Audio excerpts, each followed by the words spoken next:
Quando alguém te oferece algo de graça, é muito empolgante e gratuito. Madeira, então, é ainda melhor quando essa madeira é de palete. Foi assim que vi esse vídeo. Só eu e algumas madeiras de palete criando algo legal. Mas ele ainda está falando, não está? Não removi os pregos, nem tentei manter as tábuas longas. Estou sendo sincero com você. Esse vídeo não saiu exatamente como planejado e eu quase perdi alguns dedos também. Eu tinha alguns planos muito ambiciosos e o que eu quero fazer com isso é possivelmente uma das construções mais ambiciosas que já fiz. Falei que eram planos ambiciosos. Ok, o que eu não mostrei para vocês terminou. No verão passado, ganhei 5 ou 6 paletes limpos e bonitos de entregas de móveis na minha região. Enquanto muitos profissionais de paletes removem cada tábua individualmente. Bem, eu tentei fazer isso em um e não tive paciência para continuar desse jeito, então eu destruí o resto com uma serra sabre. Não foi a decisão mais inteligente. Perdi muita madeira e fiquei com tábuas bem mais curtas. Na verdade, isso é o que eu tenho, pilhas de madeira aleatória. Eu as organizei e fiquei bem decepcionado. Na verdade, essa foi praticamente a única vez em que o eu do momento acertou. Acho que não tem uma tábua boa ali no meio. Nada. Na verdade, a madeira era quase toda pinho. Mas uma boa dica para quem usa madeira reaproveitada ou de palete. Compre um detector de metais relativamente barato. Confie, sai mais barato que lâminas novas. Certo, chega! Podemos conferir depois com marcadores ao vivo. Ele será conhecido depois. Parte dele ainda acha que o projeto vai bem. Não está, mas vamos voltar a isso. Ainda estamos longe de conseguir construir. Primeiro processamos as placas e depois decidimos o que construir. Não é tão difícil quanto parece, só leva um tempo. E vou dizer que eu nunca tentaria isso se não tivesse uma plaina de espessura. Nunca, mas mesmo assim eu errei. Meu plano era passar cada tábua até obter uma superfície limpa em ambos os lados e depois empilhá-las em montes com mesma espessura. É isso mesmo. Eu não aplanei tudo até uma espessura padrão. Eu fiz em lotes. Isso foi um erro e você está prestes a ver que esses são os maiores erros que já cometi em uma única construção. No fim, vamos descobrir juntos se madeira grátis compensa. Após o aplainamento, esse foi meu resultado. Evitei usar algumas madeiras por causa de uma mancha amarela profunda. Ah, e foi aqui que a plaina travou e eu nem percebi, e agora sou eu tentando consertar isso. Basicamente, o sistema de extração que eu tenho aqui não deu conta do recado. Vamos ver como o Mark ao vivo está agora. Saíram pedaços interessantes de madeira daqui. Consegui bastante sapele. Como pode ver, ainda me sinto bem com isso. Mas se você prestar atenção, há pistas. Pistas de que talvez eu não consiga transformar a madeira de palete na mesa de centro cara que eu planejei inicialmente. Pistas bem sutis. Eu não vou conseguir transformar isso em uma mesa de $1000. Então, olhamos para algo mais próximo e fazemos algo para cá mesmo. Para ser sincero, essa foi a melhor decisão. Ao olhar para trás, percebo que a madeira disponível às vezes limita o que podemos fazer. Não quero gastar tempo e esforço para um resultado ruim, mas nem tudo é negativo. Espero que você fique até o final, porque eu vou ter um dos melhores espaços de armazenamento na oficina. Espero. Mas ainda não podemos começar a construir. Ainda não. Ainda precisamos pagar o imposto da madeira grátis. Trabalho duro, não é complicado, mas é repetitivo. Se for fazer isso, use um trenó para criar uma borda reta e depois deslize-a na guia da serra de bancada, obtendo 2 lados paralelos com bordas retas. Eu não contei quantos cortes fiz aqui, mas sempre que você estiver fazendo esse tipo de tarefa repetitiva em uma serra de bancada, encontre um motivo para parar e reiniciar a cada 10 cortes mais ou menos. Você não quer perder o foco. Para quem já viu projetos com madeira de palete e vídeos longos mostrando do palete ao móvel. Não quero glamourizar nem criticar esse método de construção, então serei honesto. Até agora, esse novato precisou de 2 dias para deixar a madeira de palete semi-utilizável e é um trabalho bem entediante. Esse tédio acabou gerando um momento de inspiração sobre o que eu realmente construiria. Depósito subutilizado há muito tempo, Tenho algumas gavetas cortadas a laser ao lado do espaço feito pela minha Xtool Laser para inspiração. Isso levou 5 horas do início ao fim. Lembre-se disso ao final, quando somarmos todas as horas gastas. Agora temos um plano, mesmo que seja do meu jeito um pouco infantil. Mas os sarrafos de madeira de palete não vão servir. Vou precisar fazer alguns painéis. A questão é, será que eu deveria ter comprado painéis prontos? Acho que vou te contar quando a poeira baixar no final. Então, finalmente, posso aparar aquela segunda borda em cada uma dessas peças.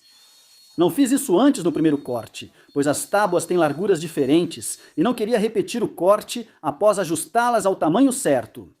Mesmo depois de cortar as tábuas com cuidado, algumas emendas acabaram ficando menos que perfeitas, então foi preciso um pouco de ajuste. E sinceramente, depois de todo o trabalho com as ferramentas elétricas, eu realmente não me importo de fazer isso. É uma mudança de ritmo bem-vinda. A colagem foi tão bem quanto você esperaria, e eu devo dizer que esses suportes que ficam embaixo dos grampos fizeram uma grande diferença. Outra boa ideia seria usar calços de aperto para economizar grampos nas laterais. Mas a colagem acabou levando ao meu próximo erro. Se você está planejando colar painéis e passá-los pela sua desempenadeira para nivelá-los, certifique-se de não fazer o painel mais largo do que a sua desempenadeira. A minha tem cerca de 300 mm e fiz isso no primeiro, então precisei nivelar à mão com ferramentas manuais. Colei os 4 painéis restantes em 2 metades. A desempenadeira acerta a espessura, como indica o nome, mas não corrige o empenamento.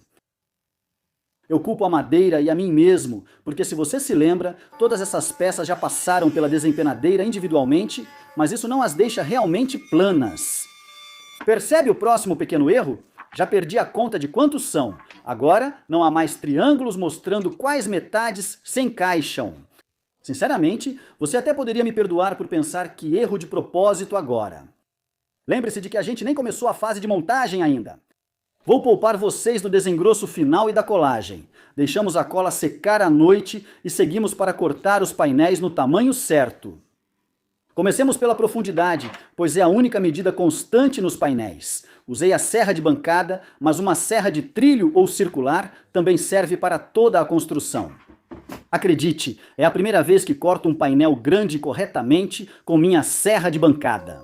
Isso me deixou confuso por um momento, mas após refletir, voltei ao meu gabarito. Esse gabarito é provavelmente o mais versátil que já fiz e certamente o que mais usei. Alinho a borda do painel para ter um lado reto como referência e uso essa borda com um esquadro grande que está linkado abaixo. Confia em mim, isso garante 2 lados, ambos retos e em ângulo reto. Repita com todas as peças, ajuste a guia da serra de bancada uma vez para a profundidade e garanta painéis uniformes. Sem erros, a não ser ao cortar um painel mais largo que comprido na guia da serra de bancada, o que não é tão estável. Um trenó seria melhor. O topo, o meio e a base já estão prontos. Não corto a prateleira do meio no comprimento, pois quero encaixá-la em um rebaixo. Não sei se foi erro meu ou da madeira, mas não me importo em assumir. Planejei colar a caixa com juntas em meia esquadria entre as laterais e o topo. Sabe, pelo desafio, se a madeira é de graça, por que não? Essa curvatura me fez repensar. Não queria chegar na colagem e perceber que não conseguiria apertar a junta o bastante para eliminar a folga. Hora de usar o rebaixo, que pode ser feito com ferramentas manuais, tupia ou, como verá, em uma serra de bancada. Mas minha esperança geral é que o rebaixo alinhe a curvatura e deixe a caixa quadrada, desde que eu corte o rebaixo em esquadro. Vale a pena usar uma guia de sacrifício no primeiro corte para preservar a guia principal. Você pode ajustar a lâmina para cerca de metade da profundidade. Eu sempre faço todos os cortes em cada peça antes de mover a guia incrementalmente, cada vez pela espessura do corte da lâmina. Assim, sei que as partes de cima e de baixo vão se encaixar perfeitamente. Todos os sulcos são cortados igualmente. Se estiverem razoavelmente justos, manterão a estrutura unida. Eu quase bati nas minhas próprias costas nesse momento por não ter tido nenhum contratempo. Mas então percebi que um canal ou encaixe parado aqui seria bem mais atraente. Isso é um erro? Bem, para a prateleira, marque e meça desde a abertura, ajustando aos poucos. E eu, para ser sincero com você nessa etapa, comecei realmente a temer a colagem geral. E esse é um dos motivos pelos quais estou deixando isso para o mais tarde possível, porque é conveniente não colar agora. Qualquer uma dessas opções significa que você pode tomar algumas decisões na hora, falando em decisões na hora. Planejei 3 gavetas na parte de baixo, mas culpo o Mark, o destruidor de paletas do verão. Na verdade, não há tábuas longas o bastante para cobrir toda a largura desta peça. É chato, mas pode ser resolvido com outro dispositivo. Como a Z-estrutura ainda não estava colada, consegui fazer um sulco para encaixar o divisor. Uma dica rápida também, porque isso realmente seria um erro fácil de cometer se você estiver marcando o topo e a base de onde o divisor vai ficar. Meça a partir da parede lateral. Não a partir da ponta da prateleira, já que ela vai ficar encaixada no sulco, enquanto o topo não vai. Assim, uma delas ficará desalinhada devido à profundidade do rebaixo. Uma observação sobre os veios. A madeira expande mais na direção transversal aos veios, não ao longo deles. Por isso, divisores verticais devem alinhar seus veios com os lados verticais e as partes horizontais com o topo e a base. Assim, toda a estrutura se moverá como uma só. É estranho pensar que já levei 3 dias e meio de trabalho para chegar aqui. Tem vezes que eu assisto esses projetos com madeira de palete no YouTube e não consigo acreditar no cronômetro que eles colocam no canto, aquele cronômetro que mostra exatamente quanto tempo o projeto inteiro levou. Retomando o pensamento anterior, esse projeto incompensado teria levado no máximo meio-dia. Você pode colocar uma lâmina de madeira no compensado ou MDF, ainda assim levaria só 2 dias e ficaria ótimo. Mas de graça é de graça, não dá para ignorar isso, eu acho. Ainda há trabalho. Separei as partes das gavetas e aproveitei toda a madeira que sobrou. Tirei todas as minhas medidas da estrutura. E como não pretendo usar corrediças para gavetas, pelo menos não corrediças compradas, não tem problema nenhum fazer essas gavetas um pouco mais folgadas. Fiz um rebaixo na frente e atrás. Fazer esses rebaixos é fácil. Você pode fazer isso na serra de bancada, ou pode fazer como eu estou fazendo agora, na tupia de mesa. Mas se for fazer na tupia de mesa, eu nunca começo simplesmente cortando. Eu sempre pego uma peça de teste e ajusto a profundidade, deixando a guia o mais fechada possível. Você pode até adicionar uma guia auxiliar nessa etapa. Depois, usarei meus blocos de empurrar em ângulo reto para garantir cortes retos e quadrados, deixando as gavetas alinhadas e fazendo várias passadas. Também decidi embutir a base nas gavetas, não porque eu ache que é o certo a se fazer, mas porque eu não considerei a espessura da base quando medi as laterais da gaveta. Mas, na verdade, fica com uma aparência melhor. E essa é mais uma situação em que os rebaixos realmente são melhores do que uma simples junta reta, pois eles ocultam o canal usado para encaixar a base e ainda facilitam a colagem. Como falei, cortando os rebaixos em ângulo reto, as gavetas ficam retas. Adicionar uma base bem ajustada corrige problemas de alinhamento. Como falei antes, não comprarei trilho para gaveta, pois são caros e ocupam espaço. Nem vou começar a contar quantos erros cometo medindo e tentando encaixar isso. Essas ripas de sucata funcionam muito bem aqui e adoro esse truque. É um grande salva-vidas. Você aplica a cola de madeira para dar resistência e a cola instantânea para uma fixação imediata, o que significa que você não precisa esperar a cola secar antes de passar para a próxima etapa. Essas tiras servem como batente para evitar que a gaveta seja empurrada demais. Depois, mostro isso e o erro que cometi nessa etapa. Você pode ver pela minha linha que eu recuei as tiras pela largura de uma tábua. Isso vai permitir a instalação da frente da gaveta. Bom, talvez seja melhor ignorar isso por enquanto, porque eu tive uma ideia, admito, uma ideia que quase me custou a mão, ou pelo menos um dedo. Bom, pelo menos um corte feio, no mínimo. Já vi esse tipo de gaveta em vídeos, mas nunca fiz uma. Parecem legais e achei que combinaria com esse armário, já que ficará instalado alto. Mas isso, de novo, é um experimento que eu só tentaria se a madeira fosse de graça e sem nenhum plano.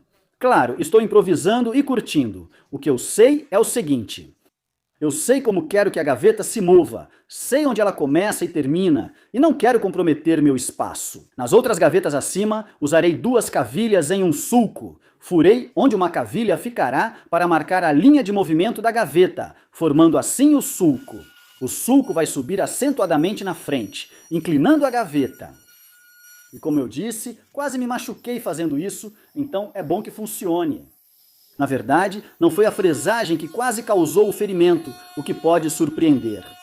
Nossa, quase esqueci dessa parte. Você percebeu como o Mark ao vivo ficou bem quieto? Eu realmente cheguei a um ponto em que nem tinha certeza se ia lançar esse vídeo. Foram muitos erros, para ser sincero. Estava ficando uma construção simples, que eu não achava que impressionaria.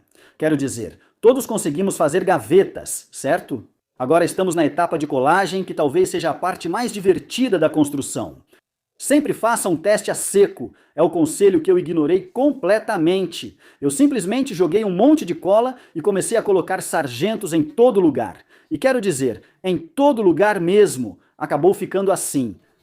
E também assim. Muitos erros a corrigir, riscos de tropeço e uma bancada bagunçada, quando na verdade você só precisa de espaço. Não faça como eu aqui. Planeje com antecedência, planeje onde vai colocar os grampos e onde vai precisar dos calços, planeje o que precisa ficar alinhado e faça um teste a seco. É bem provável que você vai esquecer de alguma coisa. Eu tive muita sorte de tudo ter dado certo aqui. Ficou realmente muito bom.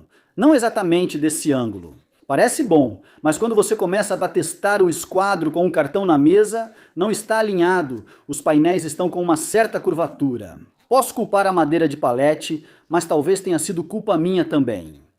O fato é que existe um vídeo, eu decidi fazê-lo e publicá-lo, e posso te dizer que eu não parei e não desisti. Nem quando. Meu único custo até agora foi o tempo, e energia, desgaste das minhas ferramentas e da minha paciência. Mas a madeira ainda era de graça.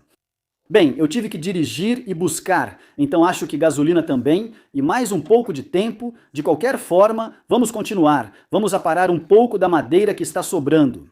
Há muitas maneiras de fazer isso. Você pode usar uma lixadeira, uma plana manual ou, como estou fazendo aqui, uma serra de corte rente. Mas se você realmente quiser fazer isso rápido e limpo, minha sugestão é usar uma fresa de corte rente na sua tupia. Vamos pular o lixamento. Tudo foi lixado com lixa 100 antes de montar gavetas e estrutura principal.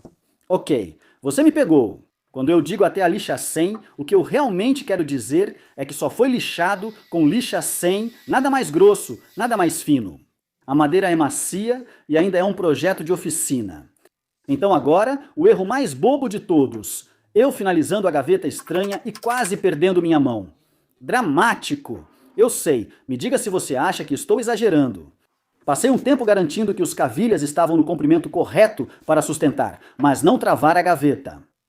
Não ficou perfeito. Quando a gaveta tombou, bateu exatamente onde eu queria a de cima, e não queria perder espaço assim. Cortei um pouco atrás em ângulo, mas não quis usar a serra de bancada, pois é muito afiada. Usei uma serra japonesa de puxar, mais segura e prática. Ela foi muito fácil de usar em cortes transversais e longitudinais a fibra, certo? Um pouco de excesso de entusiasmo e uma técnica não tão perfeita podem ter feito a lâmina enroscar e depois entortar. Isso, por sua vez, fez a madeira rachar ao longo da fibra. Na verdade, o veio é reto, então posso apenas cortar do outro lado. Isso não deve acontecer duas vezes, certo? Opa, você pode dizer que não pareceu tão ruim assim. Reação rápida para tirar a mão, né? Vamos ver isso de novo. Eu estava muito tenso, só quicando em direção ao meu pulso. Aquela área onde tem várias partes realmente importantes, senhoras e senhores, isso se chama sorte de principiante e um baita alívio. Vocês já viram muitos erros cometidos nessa construção até agora, mas aquele é o único que eu não teria conseguido esconder ou até mesmo rir depois. É uma lição aprendida. Falando em lições, eu não escondo o fato de que estou aprendendo enquanto sigo nesse mundo da marcenaria. No YouTube, como quando esqueci de pedir para vocês se inscreverem.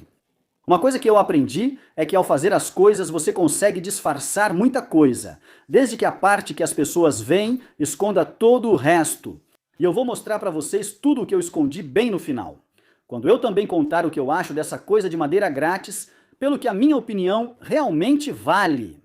Enfim, escondendo as partes feias, tive outra inspiração e lembrei da madeira mais fina e escura. Sapile, talvez, ou algo assim. Tinha painéis suficientes para casar o veio da madeira e fazer uma moldura na frente. Esse é o jeito mais fácil que conheço para esconder vários encaixes.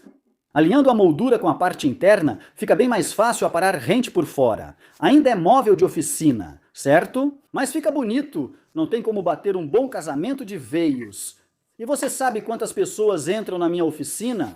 Bom, exatamente ninguém além de mim. Então toda essa última etapa é realmente feita para vocês. Se virem essas gavetas ao fundo, nos meus próximos vídeos, de nada.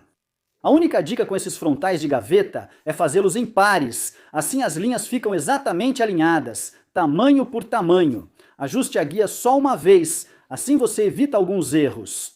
Pode sair um pouco do controle, mas não vou te entediar.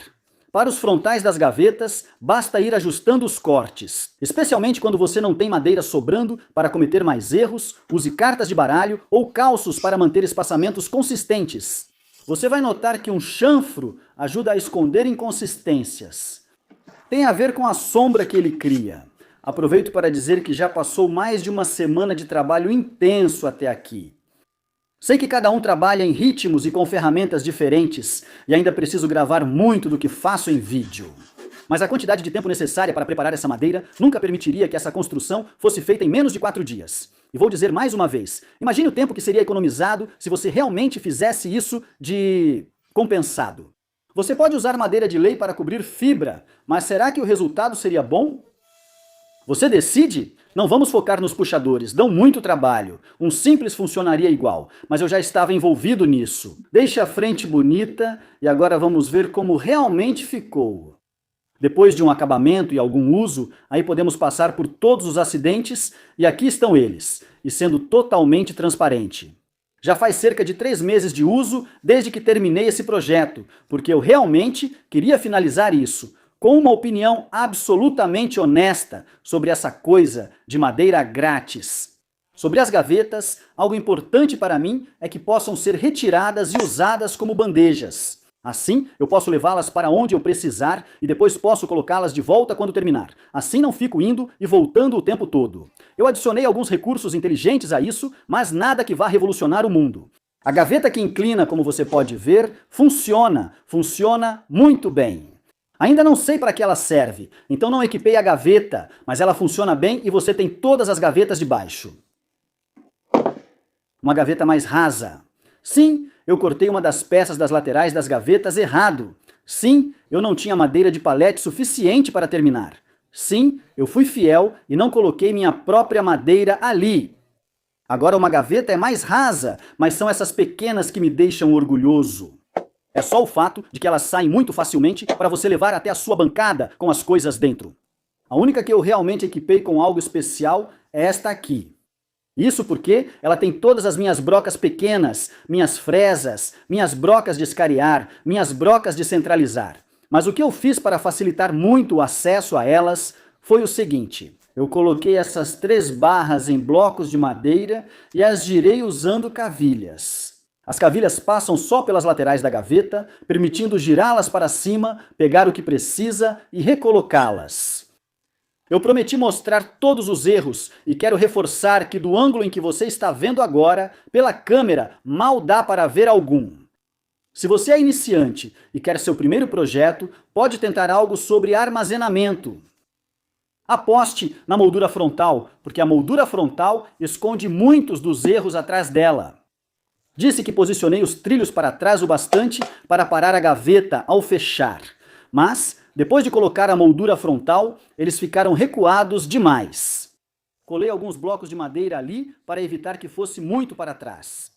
Eu falei sobre ver o topo da madeira nesses rebaixos. É um detalhe pequeno, mas se quiser um móvel mais bonito, talvez prefira fazer o rebaixo nas laterais, e não na frente e atrás. Mas foi divertido, foi uma construção até que boa, mas isso nos traz de volta à primeira pergunta dessa construção. Madeira grátis vale a pena? E para ser sincero com você, acho que isso realmente depende de quem você é e de como você gosta de fazer as coisas. No fim das contas, isso poderia ter sido feito em um dia e com pouco desgaste nas minhas ferramentas. Se isso fosse feito de compensado, provavelmente você estaria olhando para algo entre 36 e 45 quilos de madeira. Então acho que a pergunta que você tem que se fazer é: Quanto vale o seu tempo? Se você é um iniciante absoluto, não acho que esse seja o caminho. Você provavelmente não tem uma desempenadeira, o que pode desanimar pelo esforço necessário para começar e obter o produto final. Se você é um profissional, não vai passar por toda essa complicação. Vai? Você provavelmente só vai comprar a madeira, fazer o trabalho e seguir em frente. Se você, como eu, está nesse meio termo, talvez goste do processo, do desafio ou de descobrir madeiras misteriosas nos paletes. Eu diria, cuidado com possíveis fixações de metal que possam ter ficado ali. Cuidado com a origem dos paletes devido a produtos químicos.